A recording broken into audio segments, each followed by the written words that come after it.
이하 한세연이라고 하겠습니다.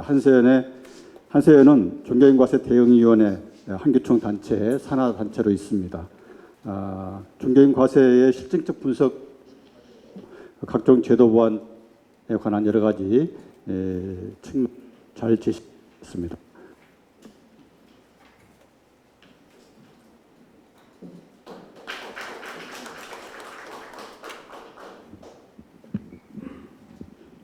홍순호 교수님 말씀 잘 들었습니다. 좀 재미있게 들으실 생각되는데 저는 조금은 현실적이고 이제 한국에서 이게 조금은 법률적이고 수치화되고 법을 운용하고 실행하는 그런 차원의 설명을 드릴 거니까 조금 지루하시더라도 좀 인내하시고 들어주시면 감사하겠습니다. 내용들이 조금은 이렇게 복잡 단안해서 이것을 이렇게 그대로 말로 설명하기는 그렇고 PPT를 활용해서 간단하게 설명을 드리겠습니다. 준비한 내용은 많은데 오늘 이렇게 제한된 시간 때문에 간단한 설명 드리고 다음에 어떤 저널로 이렇게 또 기록이 되기 때문에 그때 자세한 사항은 이렇게 여러분들이 보실 수 있도록 그렇게 해드리겠습니다. 네, 마스크 보고 하겠습니다.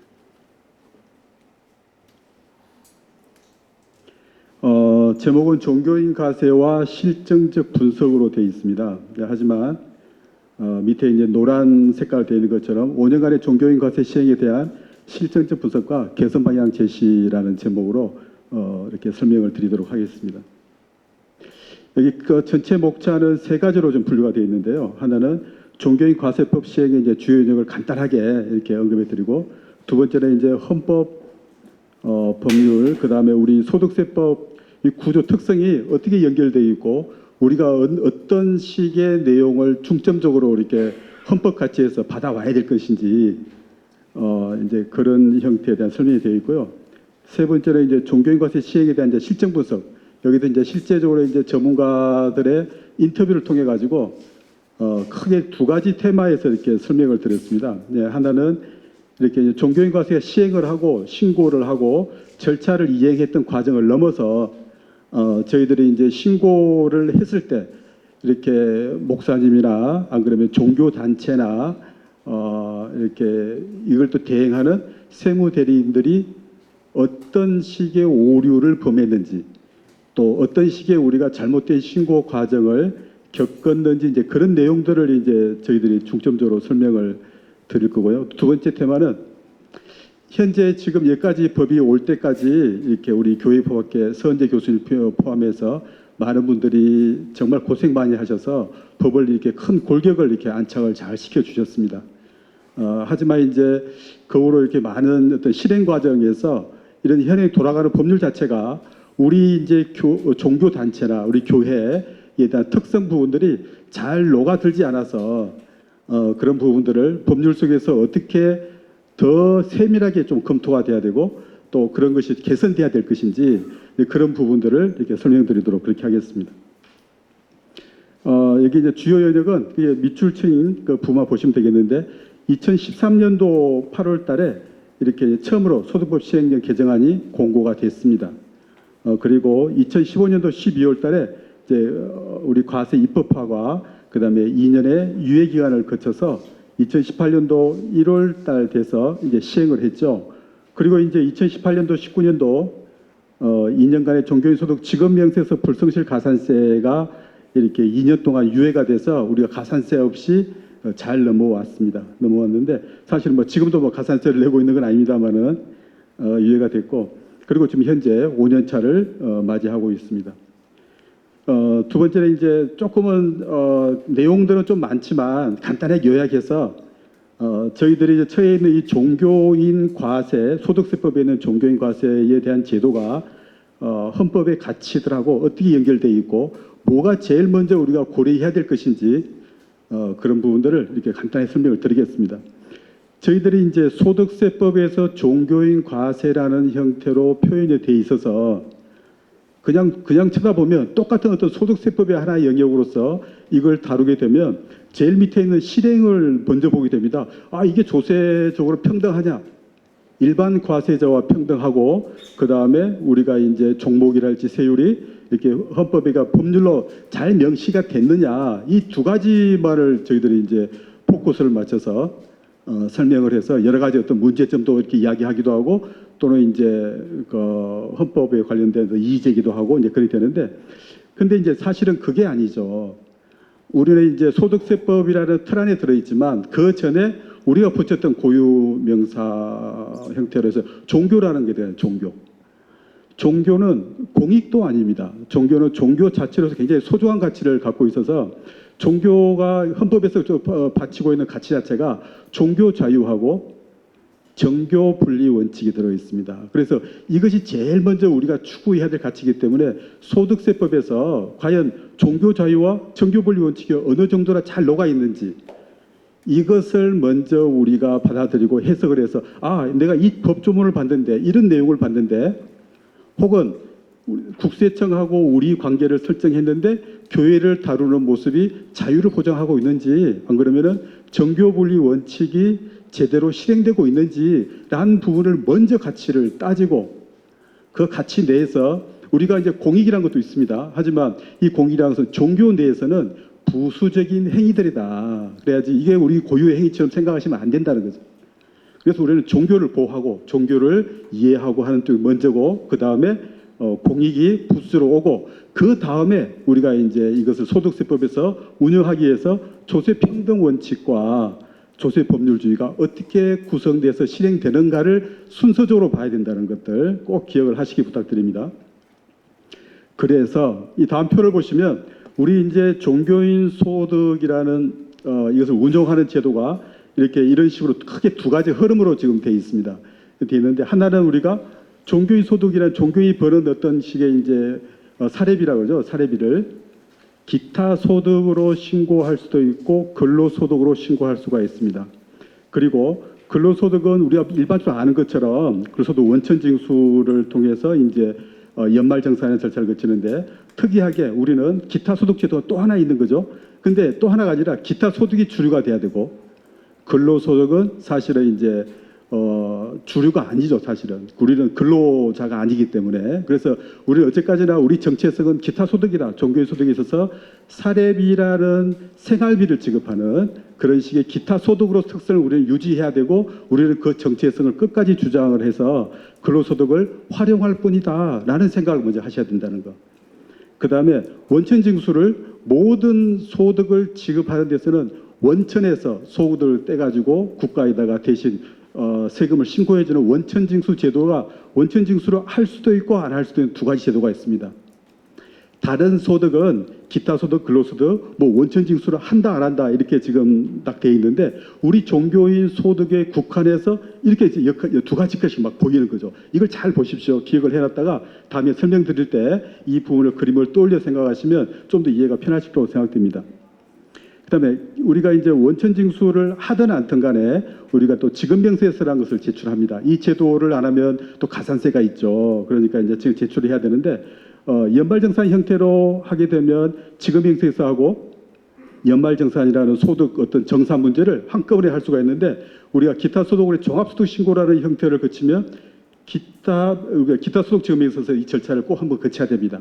근데 여기를 사실은 많이 빠뜨리죠. 하든 않든 간에 이제 이 제도를 시행해서 종합소득 신고를 하게 되는데 우리가 지금 현재로서는 아까 했던 우리 그 가산세를 이것을 제출하지 않으면 가산세를 안 내는 구조가 되어 있는데 현재로는 이 제도를 지금 사실은 많이 빠뜨리기도 하고 이렇게 하고 있는 실정이지만 이 과정이 분명히 있다. 이것은 지켜야 될 중요한 내용이지만 이것도 이제 제도적으로 좀 고쳐야 될 내용으로 다음에 또 설명을 드릴 테니까 이 그림을 머릿속에다가 좀 놓고 그럼 나는 어느 흐름을 타고 있는지 내 소득 신고할 때 기타 소득인데 원천징수를 한다 안 한다 그 다음에 어떤 흐름을 타고 있는지 아니다 나는 근로소득을 하고 있다 그 다음에 그 흐름을 타고 있구나 라는 부분들을 매치시켜서 보시면 될 것 같습니다. 그래서 이제 아까 이제 헌법에 대한 구조하고 종교인 소득 신고에 대한 부분들을 소득세법 구조를 봤는데 그 다음에 이제 우리가 실행으로 들어오게 되면 조세평등주의가 들어옵니다. 그래서 조세평등주의가 들어오는데 과연 소득세법 체계에서 이 조세평등주의가 문제가 좀 되고 있어요. 많은 이제 학자들이나 소위 이제 형식적으로 종교인 소득 과세 체계를 보면서 이건 좀 문제가 많다. 왜 다른 일반 과세자하고 우리 종교인들에게 소득 체계가 틀리냐? 이런 것은 우리하고 평등하지 않다. 라는 식의 말을 많이 한다. 그렇다면 이 평등하지 않는 이유가 있는 겁니다. 그래서 이 평등하지 않는 부분들을 우리는 우리대로 특색을 가져서 유지 발전시켜야 될 과제가 있는 거지, 평등하지 않다 해서 흔들릴 필요도 없다. 왜? 우리는 아까 했던 정교 분리랄지 종교 자유가 우리는 필요하기 때문에 이런 것이 있을 수밖에 없다라고 이해하시는데, 제목만 한번 열거를 해보겠습니다. 신고 유형에서 아까 기타 소득과 근로소득 두 가지 유형이 있었다. 그 다음에 아까 기타 소득에서 원천 징수를 할 수도 있고 안 할 수도 있다. 이건 두 가지. 그 다음에 세 번째는 종교인 소득의 필요 경비를 이렇게 이제 해서 소득공제라는 절차를 이렇게 해주게 되는데, 우리는 필요 경비에 의한 소득공제, 근로소득공제와 유사한 형태입니다. 그래서 여기는 우리가 종교인 소득의 기초 골격 자체가, 우리는 기본 개념이 생활비를 지원한다는 개념이 깔려 있어요. 우리는 어떤 소득을 발생시키는 게 아니고 생활비, 신념에 따라서 일하시는 분들한테 그에 대해서 생활비를 보조한다는 개념을 우리 갖고 있어야 된다. 우리는 소득을 받은 사람이 아니다라는 것을 언제든지 주장할 수 있어야 돼요. 하지만 우리가 이제 반복된 생활 속에서 일부 근로소득적 개념이 일부는 있습니다. 그래서 우리는 생활비적 부분을 보조한다는 것과 근로소득을 일부 기능이 들어가 있는 이중적 형태의 소득공제 혹은 필요경비의 구조를 가지고 있다. 그러다 보니까 다른 형태에서는 이렇게 이해하지 못하는 그게 들어와 있는 거죠. 하지만 이 부분들은 우리 것 종교라는 어떤 기능의, 단체의 기능의 특색을 이해하게 되면 이게 맞는 거다라고 우리는 주장할 수 있어야 된다는 소리죠. 그 다음에 이제 질문조사건입니다. 세무조사는 별도로 이상호 목사님께서 말씀을 드리겠지만, 우리가 세무조사를 소득세법에 줄여서 어떤 세무조사를 받게 되면 종교인 소득에 국한해서 세무조사를 받게 된다. 그래서 그 부분도 평등하지 않다. 안 그렇다. 절대 맞다. 이것은 우리가 종교인 소득 국한해서 세무조사를 받는 것은 정당한 우리의 권리다. 그래서 이제 그것을 주장할 수 있어야 되고, 만약에 세무조사를 이런 부분을 넘어서 하게 되면은 이것은 당신네들이 정교분리 원칙에 위배한 거다. 왜 이건 너 침해하느냐라고 당당하게 말할 수 있는 그런 교육을 가지고 계셔야 된다. 그 다음에 이제 연말정산 방식이나 종합소득 방식이 섞어져 있다. 어떤 것들이 선택할 수 있다라는 것도 기억을 하셔야 되고요. 그 다음에 이 종교활동비가 이제 마지막 나오는데요. 종교활동비를 우리가 임의적으로 선택할 수가 있어요. 우리가 이제 정관이나 안 그러면 이제 예장 쪽에서는 당회, 그 다음에 어떤 그 임원회 같은 형태를 취해가지고 규정을 만들게 되면 그 규정에 의해서 우리가 목회활동비, 종교활동비를 쓸 수가 있는데, 우리가 임의로 항목을 설정할 수가 있습니다. 근데 이 부분이 좀 문제는 있지만 우리한테 그것을 설정할 수 있는 임의성이 있다는 거. 그 임의성을 주어진 것 자체가 사실은 이제 불평등한 요소가 될 수 있지만 우리는 정당한 권리다. 우리의 권리다라는 부분들을 우리가 말할 수 있어야 된다. 그런 기억하셔야 되겠습니다. 그 다음에 조세 법률주의입니다. 이 법률주의에서 또 문제가 되는 것들이 있어요. 법률주의라는 것은 명확하자는 소리거든요. 이게 명확하자는 소리는 뭐냐면은 종목과 세율이나 여러 가지 규정들이, 내용들이 다 굳어져 있어야 된다. 굳어져 있어야 되는데 왜 종교인 소득에 안에 들어가게 되면 좀 불투명한 것이 많다. 그 대표적인 것이 종교활동비입니다. 종교활동비가 열거가 안 됐음에도 불구하고 정관에서 정해라. 그럼 인정해 주겠다. 혹은 우리가 이제 내부 어떤 교회 절차에 의해서 항목을 정하고 금액을 정하면 그것도 종교활동비로 인정해 주겠다는 임의성을 부여받았는데, 이 부분도 우리가 확대 발전시켜야 될 중요한 요소다. 그래서 이걸 지키기 위해서는 어떻게 해야 될 건가라는 것은 제가 후차에도 설명을 드리도록 하겠습니다. 그 다음에 아까 우리 이제 근로소득 공제처럼 필요경비 공제라는 구조가 있는데, 사실상에 이제 우리 공제하는 부분들이 이렇게 구조가 이렇게 잘 되어 있는데, 이런 내용에 대한 구체성을 요구하는 형태하고 이런 부분들이 이제 명확하지 않는 부분이 있는데, 이런 부분도 우리가 이제 확대 발전시켜야 될 부분이다 생각하시지 모호한 게 아니다. 이제 그렇게 있어야 된다. 뒤에 내용이 좀 많아서 조금 빨리 좀 진행해 보겠습니다. 그래서 이렇게 이제 주요 논쟁들, 평등이랄지 법률주의에 있어서 이런 논쟁이 발생할 수밖에 없는 이유가, 첫 번째는 정교분리나 종교 자유가 우리의 중요한 가치다. 이런 것을 소득세법 체계에서 가지고 있기 때문에, 우리가 이런 식의 평등이나 어떤 식의 유배가 되더라도 우리 당연한 우리의 권리로서 가지고 있는 거다. 그 다음에 개인적 신념에 갇힌 종교행위, 개인적 신념들이 들어가는 어떤 행위로 인한 받는 사례비, 그 다음에 일부의 근로활동 부분들이 섞어져 있는 부분에 있어서 우리가 사례비를 보조받는 그런 형태에서도 강하게 이야기를 할 수 있어야 되겠다. 그래서 이제 세무조사를 받는 것도 일부 우리가 이제 종교인 소득에 국한해서 받는다는 것, 그런 것도 정당한 권리다라는 생각하셔야 되고요. 그래서 이제 우리 종교인들은 다른 일반 공익 사업을 하는 사람하고는 특색이 틀리고 우리는 종교로서의 중요한 가치를 갖고 있기 때문에 그 가치를 보존하는 것이 중요하다라는 생각을 하시면 되겠습니다. 그래서 이제 저희들이 이제 실정적으로 들어와서 그렇다면 이 종교인 소득을 이렇게 시행을 해야 또 5년 동안 해왔는데 잘 됐는지 그런 부분들 이제 분석을 더하는데 분석의 형태는 저희들이 전문가 한 10명 정도의 인터뷰를 통해 가지고 설문조사를 통해서 그 내용을 요약 발표하는 걸로 되겠습니다. 그래서 신고를 했는데, 자, 신고 이전까지는 놔두고 신고를 했는데 신고 이후에 우리가 이렇게 잘한 것 지금 많이 개선되고 있습니다만 신고를 했을 때 신고한 유형에 따라서 우리가 뭘 오류를 범했는지, 뭘 잘못하고 있고, 뭐가 어려웠고, 뭐가 잘못되고 있는지. 사실 우리 종교단체는 이렇게 국가가 법을 시행하러 던져줬을 때 우리는 사실 오류가 발생하도록 정확하게 해야 되고 정당하게 신고해야 되고 그런 과제가 이제 종교인한테는 주어진 특색이라고 볼 수 있는데 그런 쪽을 하지 못해서 정말 안타까움이 있는 그런 부분들을 요약해 설명을 드리도록 하겠습니다. 답변의 내용은 A급, B급, C급인데요. A급은 3분의 2 이상, 70% 이상이 다 동의를 했을 때, 그 다음에 이제 B급은 한 50% 정도, C급은 30% 정도 이야기했을 때 그렇게 매겨봤습니다. 저희들이 이제 여기를 하는데 저희들이 지금 실정 분석을 했던 쪽은 이렇게 신고 이후에 우리가 발생했던 오류나 법률적 형태의 미비 부분들을 이렇게 지적하는 거 보완하는 형태로 설명드렸는데 그 전에 신고하고 절차했던 부분들은 그 교회재정근저운동본부라는 데가 있습니다. 여기서 이제 설문조사하니까 이미 한 번 정도 거쳐가지고 이렇게 설문조사 방식을 발표했기 때문에 그 부분을 인용을 했습니다. 그래서 인용의 제일 하단에 보시면 목회자 개인 혹은 교회 내 행정직원, 그러니까 교회와 목회자가 전문가 손을 거치지 않고 직접 신고했던율이 82%라고 그때 이제 발표를 해서 그 부분을 적극적으로 인용해서 이렇게 말씀을 드립니다. 아주 많죠. 대부분의 10군데 교회가 있으면 8군데가 직접 신고하는, 아직도 신고하는 제도가 있는데 이게 참 문제가 많습니다.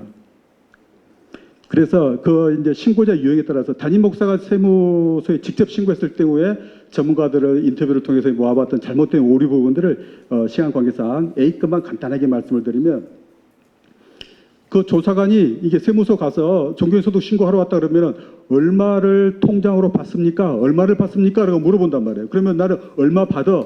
라고 하고 그 금액을 그냥 신고로 다 한단 말입니다.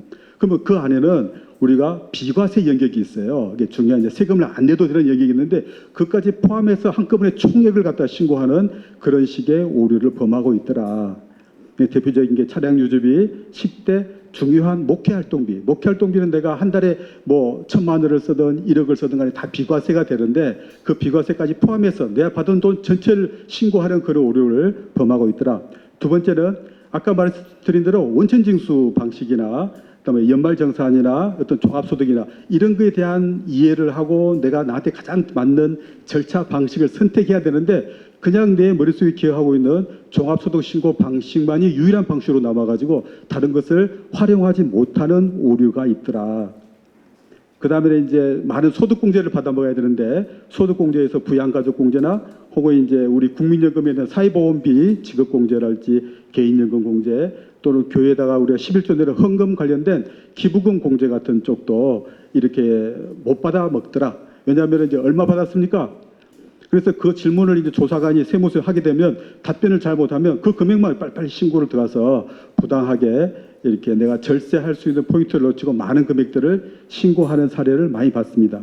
그 다음에 항상 또 제가 반복해서 말씀 나올 텐데 목회 활동비, 종교 활동비 부분은 우리한테 굉장히 좋은 어떤 그 교회의 고유 목적 활동에 사용되는 모든 비용 부분들인데 이 비용 부분들은 비과세 영역입니다.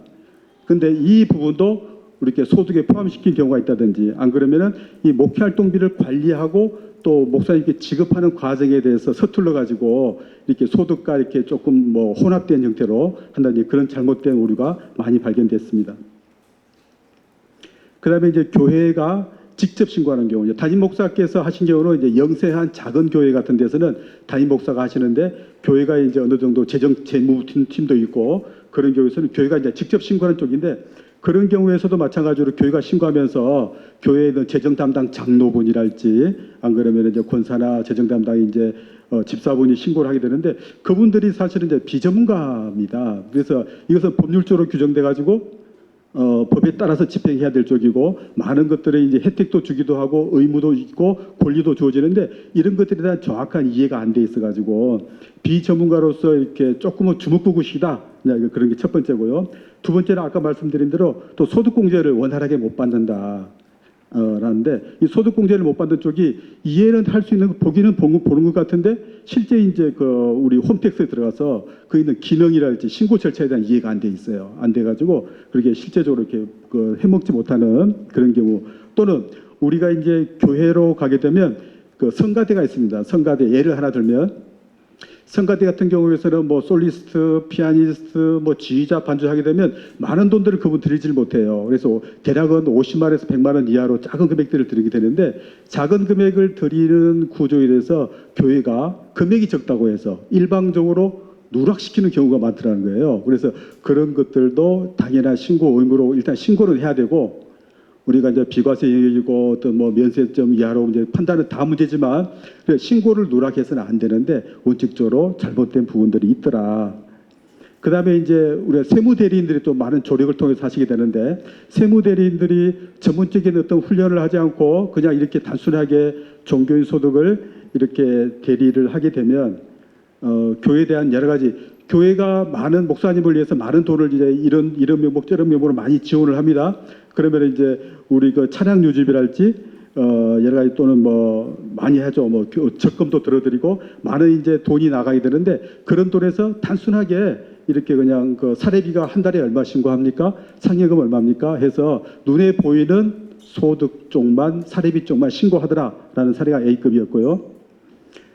두 번째는 이렇게 이제 교회라는 데는 사실 우리가 소득을 신고하지만, 교회라는 덩치를 바라보는 시각은 이렇게 공익법인이라는 형태로 봐야 됩니다. 그렇게 해서 이제 관리도 들어가고 또는 교회 이제 기부금 관리를 하게 되는데, 이게 이제 단순하게 소득 신고 쪽만 교회 조언을 하고 공익법인이라는 어떤 이 교회라는 어떤 체제 자체를 설명하지 못하고 도움을 못 주다 보니까 교회가 굉장히 협의적으로 어떤 이런 부분들이 되더라라는 쪽이 문제가 있었고요.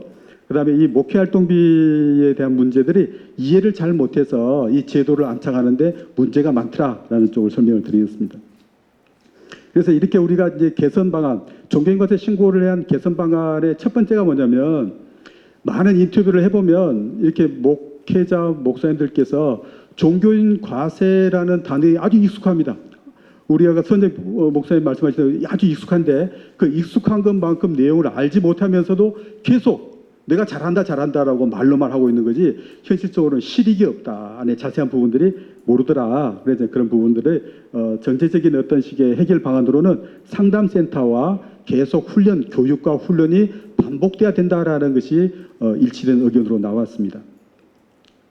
두 번째는 이제 법률로 들어가서 법률에 있어서 이해를 잘 못하고 있는 쪽에 대해서 우리 현재 돌아가는 법률이 세밀하게 보완을 못하고 있는 쪽에 설명을 좀 드리겠습니다. 현재로는 종교단체를 이제 종교단체에서 받는 소득을 신고하게 되는데, 그렇다면 이 종교단체를 갖다가 국세청이 정의를 내리면서 이렇게 현행에 세 가지로 되어 있는데, 근데 이 세 가지가 분리 있다 하더라도 실제 국세청의 시각은 어디로 가 있냐면 고유번호증 발급에 들어가 있어요.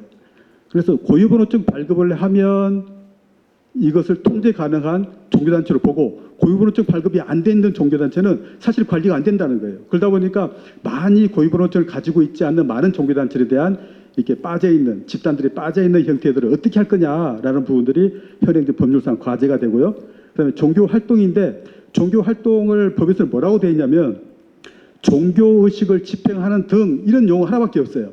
근데 우리 종교활동이 얼마나 많습니까? 선교, 구제, 교육, 수련, 기도회, 우리가 이제 뭐 총회 행정행위 또는 뭐 우리가 뭐 일생의 강연이나 부흥회 많은 종교적 행위가 있는데도 불구하고 그냥 우리가 종교식을 집행하는 등 한 줄로 이렇게 돼 있기 때문에 너무 이렇게 협의적인 거다. 이런 것이 언젠가는 전체 범위가 열거돼서 나와야 되겠다라는 문제가 있습니다.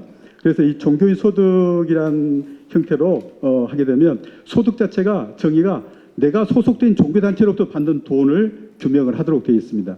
근데 내가 소속된 종교단체에 사립이 받는 것 말고도 많은 종교 활동도 있고 많은 돈을 지금 받게 되는데 그런 경우가 다 범위로 들어오지 못하고 있다. 그러다 보니까 소득 신고하면서도 잘못된 신고가 되는 거예요. 그래서 이런 부분들이 종교인 소득의 범위가 종교 활동과 더불어서 좀 넓어져야 되겠다라는 법률적인 문제점. 그다음에 교회 비용에는 차량 유지비, 사회보험료, 그다음에 사택 유지비, 휴대폰 이런 것들 같은 경우는 사실은 목사님이 내가 사택을 갖고 있고 사회보험 같은 경우도 내가 기타 소득으로 내가 지역가입해서 이렇게 사회보험을 낸다 그 말이죠. 그다음에 사택 유지를 큰 교회는 사택을 주지만 작은 교회는 사택을 줄 수가 없어요. 근데 그 지불하는 사택 유지비를 어떻게 할 거냐 이거죠. 그래서 이런 부분들이 교회가 정당한 절차에 의해서 사택 유지비를 지불할 결의가 있다면 자연스럽게 국세는 받아들여야 된다. 그것은 교회의 내용을 받아들이는 그런 식의 어떤 절차가 진행돼야 된다. 아주 미비합니다. 이 부분이 굉장히 다 이제 교회마다 다 문제가 되어 있기 때문에 이 부분들을 저희들이 앞으로 고쳐갈 생각을 하고 있습니다.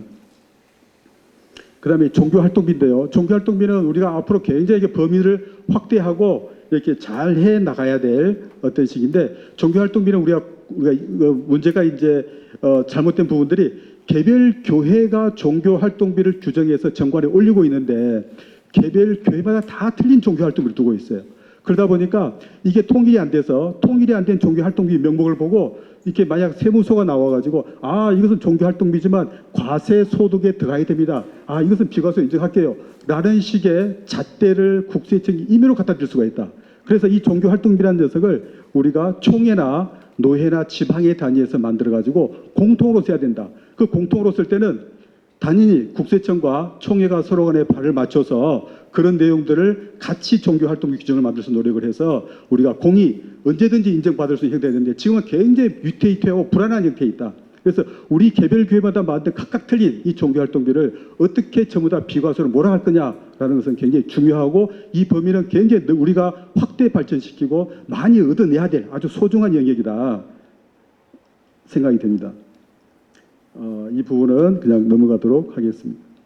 그래서 이제 고유번호증 발급을 할 때도 우리 고유번호증 발급의 제도가 사실은 이제 89라는 82라는 그 가운데 우리 사업자 성격을 규명하는 89, 82라는 제도가 있습니다. 근데 1차적으로 89나 89에서 우리 신고를 얻어내는 종교인도 잘 모르고 또 실제 민원실 가서 그에 대해서 특색을 잘 설명을 하지 않는 과세청과의 어떤 그런 문제 때문에 우리는 뭐가 뭔지도 모르고 89와 81을 받아내고 있는데 문제는 89로 했을 때의 우리의 문제점들 82로 했을 때 이득이 이점들 이런 부분들이 설명이 안 되다 보니까 발급해준 대로 바꿔온다. 발급을 89로 89로 받고 발급 81로 81로 하게 되는데 이 89와 80에 대한 문제가 굉장히 많기 때문에 저희들이 개선점을 제거한다면 일단 82로 하고 아니다 나는 1월에 해서 89로 받아야 되겠다라는 쪽을 요구하면 89로 해주는 그런 형태의 구조가 타당하다라는 쪽인데 지금은 과세청과 이걸 신청하는 둘 다 문제가 많더라. 그래서 앞으로 이것은 저희들이 열심히 해서 이렇게 한번 과세청에다가 요구할 생각을 하고 있습니다. 지급명세서 제출 이렇게 가산세 문제인데요. 우리가 지급명세서를 제출하게 되면 가산세를 납부하게 되는데 이 가산세를 납부하는 것 자체가 사실은 우리가 조그만 제도 개선을 하게 되면 특히 이제 우리 그 기타 소득 원천 징수를 하지 않고 기타 소득을 해서 종합소득 신고를 하는 그분들한테 연말정산처럼 지급명세서 제도와 연말 종합소득 신고 제도가 하나로 묶어갈 수 있는 그런 제도가 있습니다. 그래서 그런 것을 우리가 관철해서 가산세 문제를 소화할 수 있도록 제도 보완을 고려하고 있습니다. 퇴직금 과세 문제는 저희들이 사실은 이 법이 우리 종교인 소득에는 퇴직금 과세가 2016년도에 신설이 됐습니다. 그래서 2018년도에 이제 처음으로 시행됐는데 사실은 이제 이런 소득과세 원칙 문제랄지 이런 게 있는데 이런 부분이 보완이 크게 돼야 됩니다. 그래서 여기는 이제 우리 공무원하고 사립학교 교원, 군인, 연금, 이쪽에서 퇴직금 비과세 제도에 있는데 그와 유사한 형태로서 우리가 퇴직금 제도를 개선해야 된다라는 쪽은 저희들이 계속 제도 개선을 위해서 저희들이 해나갈 생각입니다. 빨리 달려왔습니다. 너무 이제 내용들을 하나하나 설명하는 시간이 좀 많이 필요한데 이렇게 제한된 시간 내에서 이렇게 죄송하게 생각하고요. 다른 부분들은 이렇게 혹시라도 질문 주시면 질문을 받도록 하겠습니다. 오늘 이부 마치도록 하겠습니다. 예, 감사합니다. 방금 발표하신 김영근 회계사님께서는 한국 교단 교회를 위해서 행정 과세 관청과의 여러 가지 교량 역할뿐만 아니라 정말 우리 교회를 위해서